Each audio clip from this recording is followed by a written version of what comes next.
उत्तर प्रदेश के मुख्यमंत्री योगी आदित्यनाथ ने पत्रकार वार्ता में कहा कि प्रधानमंत्री ने देश की आधारभूत इकाई ग्रामीण क्षेत्रों के विकास के लिए महत्वपूर्ण कदम उठाए हैं ताकि विकसित भारत की अवधारणा को आगे बढ़ाया जा सके। विकसित भारत रोजगार व आजीविका गारंटी मिशन ग्रामीण 2025 पारित हो गया है। वो लोग जिन्होंने लंबे समय तक देश के संसाधनों को लूटा है, देश के गरीबों को भूखा रहने, पलायन करने और बेरोजगारी का सामना करने पर मजबूर किया है। ऐसे सुधारों का समर्थन करने की बजाय उनका इंडी गठबंधन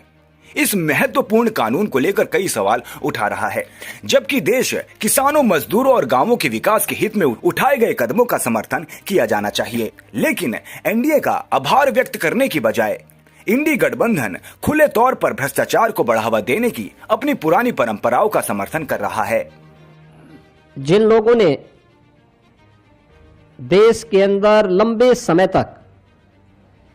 देश के संसाधनों पर डकैती डाली, देश के एक गरीब को भूखों मरने के लिए, देश के नौजवान को पलायन करने के लिए, बेरोजगारी का दंश झेलने के लिए मजबूर कर दिया था, वे लोग इस प्रकार के रिफॉर्म का और इस प्रकार के एक पारदर्शी और ग्रामीण भारत के विकास का और विकसित भारत की संकल्पना का समर्थन करेंगे तो कहीं उनकी पोल न खुल जाए,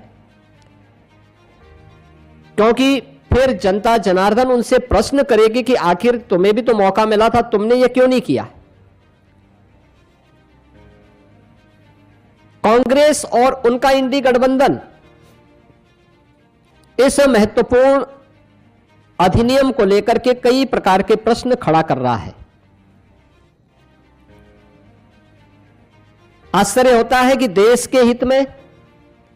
श्रमिकों के हित में, किसानों के हित में, गांव के विकास के हित के लिए उठाए गए जिस महत्वपूर्ण कदम का समर्थन होना चाहिए,